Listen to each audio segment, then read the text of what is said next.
The deeper you go, the less you return as yourself. Eliza Winters is no longer a visitor here. The house, the sea, the shadowed script, they remember her now. This is episode 8, and it is not an ending. It's a return. The Unwritten Name by Ceri Clarke. The book was gone. I had placed it on the desk before the harvesting moon rose, my hands lingering on its leather cover as if it could anchor me to reality. The Book of Annwn had been a constant presence since I first discovered it, appearing on my doorstep, shifting in its contents, writing my life before I had lived it. It had guided me through the transformation, the merging of human and cedar consciousness, the discovery of the primordial awareness that lay beyond both. But now, after the ritual, after the sky split and the tide rose and I was carried beyond myself, it had vanished. The absence felt significant. It was a vacuum where certainty had once resided. I searched the farmhouse methodically, though I knew it was futile. The rooms felt different now. Spaces expanded and contracted in ways that defied conventional geometry. The walls had absorbed too much of what had happened, had bent too often to realities beyond this one. Ordinary objects seemed both more substantial and less real, the grain of wood visible in microscopic detail, yet somehow translucent when viewed from certain angles. The house no longer felt like mine. It was waiting, like everything else, for the next step. So was I. My transformation during the harvesting moon had left me is different. Not completely human, not completely cedar, not completely of Annwn or the primordial consciousness beyond. I existed at the nexus of all these realities, able to perceive and participate in each, yet fully belonging to none. My body appeared solid when I focused on it, but in moments of distraction, I noticed my edges blurring, my substance becoming permeable. I had expected completion. Instead, I found myself in a state of being perpetually between. The village was quiet when I stepped outside, the air heavy with the last echoes of transformation. The sky had a peculiar quality to it, not quite the wrong color, but somehow suggesting additional hues beyond the visible spectrum. The sun cast light that illuminated objects selectively, as if choosing what to reveal and what to conceal. The villagers moved with a new awareness, not separate individuals, but part of something larger. Their gazes were no longer vacant, no longer acting out roles half-remembered. They were fully awake now, fully present within the pattern. Each motion had purpose. Each interaction deepened the collective consciousness they now shared. And yet they would not meet my eyes. They had been transformed by the harvesting moon, elevated into a new state of being. But whatever I had become was something else, something they recognized but could not comprehend. They inclined their heads respectfully as I passed, but kept their distance, like worshippers maintaining a reverential space around something sacred and dangerous. I walked through the streets, past the shop where Mrs. Hughes had once guarded knowledge that now belonged to all. The windows reflected the light, the interior simultaneously visible and hidden. Past the dock where the tide lapped with something like understanding, water responding to thought rather than lunar pull. Past the standing stones, which no longer pulsed with waiting light but stood silent, spent, their purpose fulfilled. At the cliff's edge, I stopped. The sea below was calm, impossibly deep, stretching into a horizon that felt further away than it had ever been. The water's surface reflected not just the sky, but glimpses of other realities, brief flashes of landscapes that had never existed on Earth, beings that defied description, moments from times yet to come. The sky, too, had changed. The moon was gone, or perhaps it was everywhere now, woven into the fabric of things, no longer needing a single shape in the heavens. The stars hung closer, or perhaps I had only stepped further away from what I once was. They pulsed with consciousness, each one a mind in its own right, collectively forming a neural network of cosmic proportion. Mrs. Hughes stood near the path, watching me. She had changed the least of all, remaining a fixed point in the shifting landscape. Yet even she seemed more defined now, as if the transformation had crystallized her essential nature rather than elevating it into something new. "You've come to the end of the written path," she said, her voice carrying undertones I could perceive with my expanded awareness, currents of ancient knowledge, responsibilities carried across generations. I turned to face her. Then why does it feel like something is missing? Her expression was unreadable, her eyes reflecting depths beyond human experience. Because the book is not finished. I frowned. I thought it was always writing itself, that its purpose was to record the pattern as it unfolded. She nodded. It was. Until now. Until you. The wind carried the scent of salt and something else. Something that had lingered ever since I touched the door beneath the farmhouse. The presence of the primal consciousness, the awareness that had waited beyond the stars, beyond Annwn, beyond the patterns of cedars and humans alike.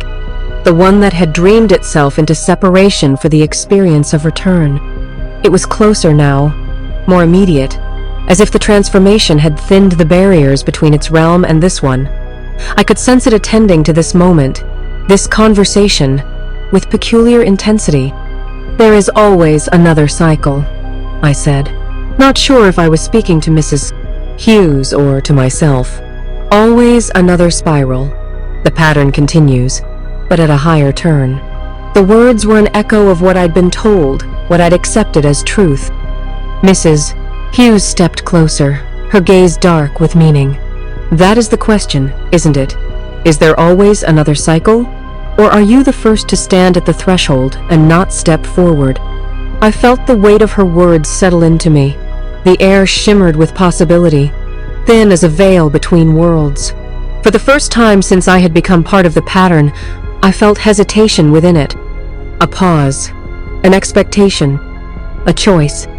What do you mean? I asked, though something in me already understood. The pattern has always continued because those who came before you accepted its continuation, she said.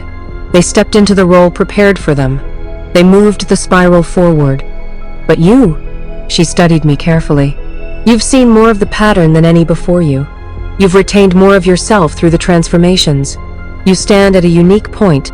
You are able to see the entirety of the cycle, and perhaps to choose differently. For centuries, perhaps longer, the cycle had continued. Experience gathered, separation mended, knowledge returned to the whole. The pattern had moved forward, always forward, spiraling into new forms, new awarenesses. But was it infinite? Or was there an end? A point where something new could be written? I had assumed my path was inevitable, that I was another link in the chain. But now, standing at the edge of the sea, I realized I was the first to see the pattern clearly and know that it could be broken. Or continued. The Book of Annwn records the pattern, I said slowly. But who writes the book? Mrs. Hughes smiled faintly. Now you're asking the right question. It wrote itself, I continued, thinking aloud. Or seemed to. Words appearing on the page without human hand, recording things that hadn't happened yet. Yes, because the pattern was already determined. The cycle set. Each person who received the book followed the path laid out for them, making the very choices that the book had already recorded. She paused. But what if someone didn't? The implications expanded outward, rippling through my awareness. The Book of Annwn wasn't just recording destiny, it was creating it. By accepting its authority, by following its narrative, those who came before had reinforced the cycle, had reaffirmed the pattern. But without the book, where is it? I asked, my voice barely above a whisper. Mrs. Hughes reached into her coat pocket and pulled out something small, something unmarked. A book, blank leather, no sigil, no title. It did not pulse, did not shift. It was not already written. She held it out to me. It is yours now, not to read, but to write. I hesitated before taking it. It was lighter than I expected, but it felt vast, as if it contained the weight of all the spirals before it, and all the ones that would follow, if I chose to let them. As my fingers touched the cover, I felt a tremor run through reality itself. The sky darkened, though not with night. The space around me stretched, flexed. I felt the attention of something immense. It was not watching from a distance, but attending to this moment with the entirety of its vast awareness. The primal consciousness, the dreamer that had fragmented itself. It was fully present now, its attention undivided. I opened the book. The pages were blank, perfect cream-colored parchment untouched by ink. But as I stared at them, faint traces began to appear. Ghost writings, possibilities, paths that might unfold. I saw myself continuing the cycle, taking the predestined step, merging fully with the primordial awareness. I saw the next person who would receive the book, their journey unfolding just as mine had.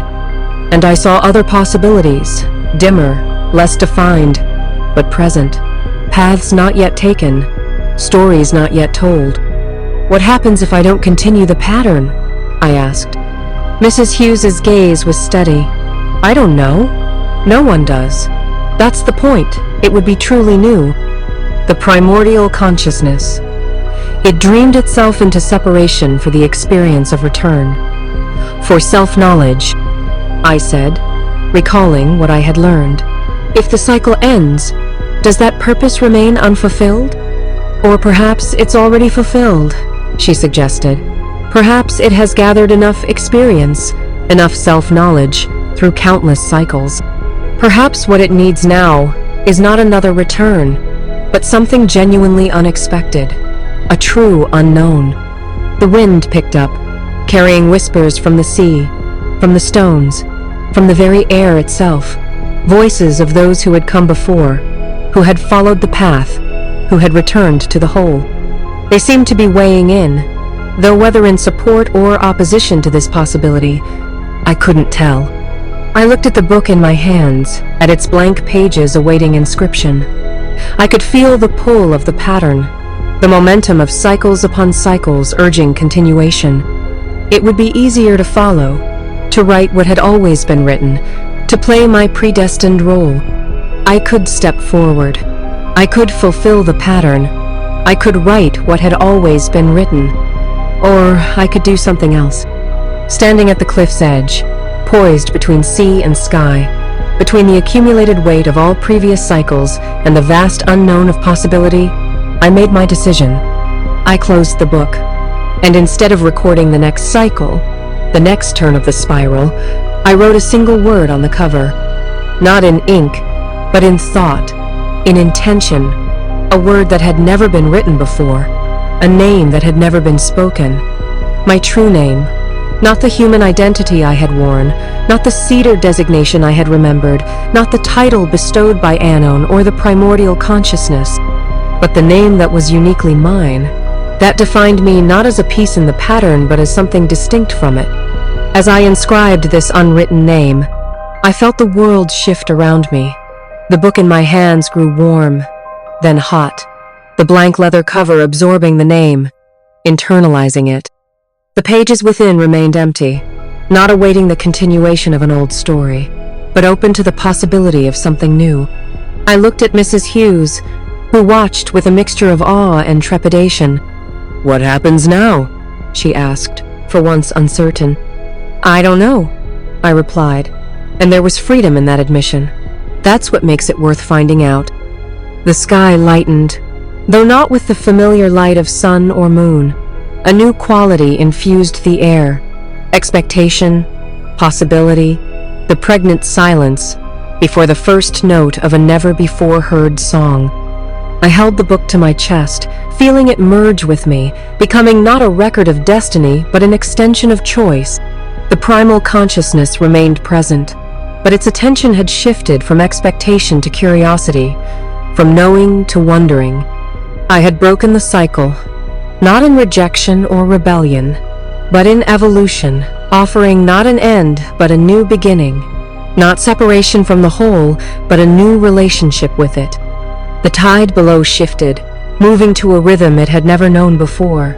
The standing stones hummed with new frequencies. The village behind me stirred with the first awakening to genuine uncertainty. I was giving the gift of true choice.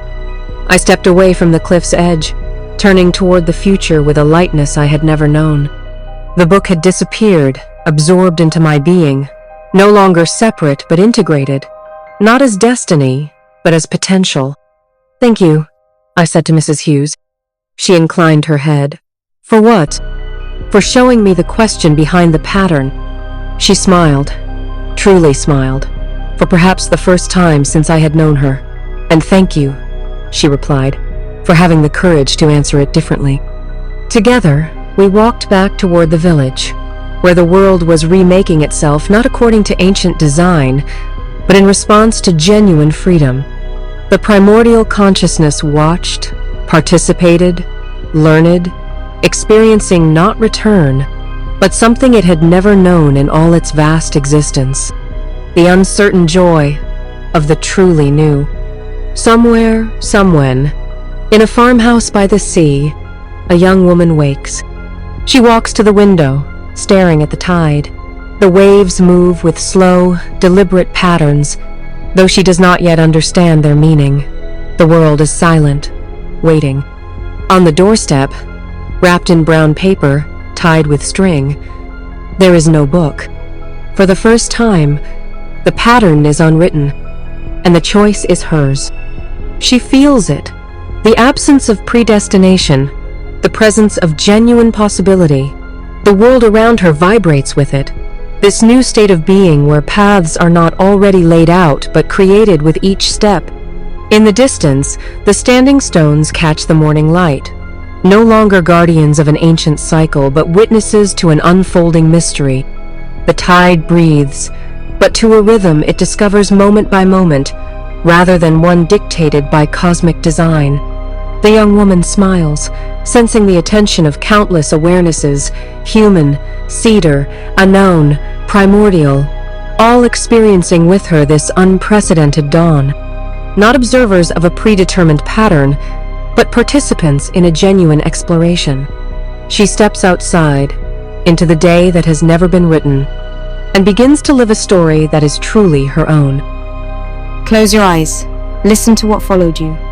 If it still whispers, there's time. If it's silent, it's already inside. Share what you can, while you can. A trace, a thought, a signal to the next soul stumbling through. The circle isn't broken, only incomplete. Share this warning so others might hear.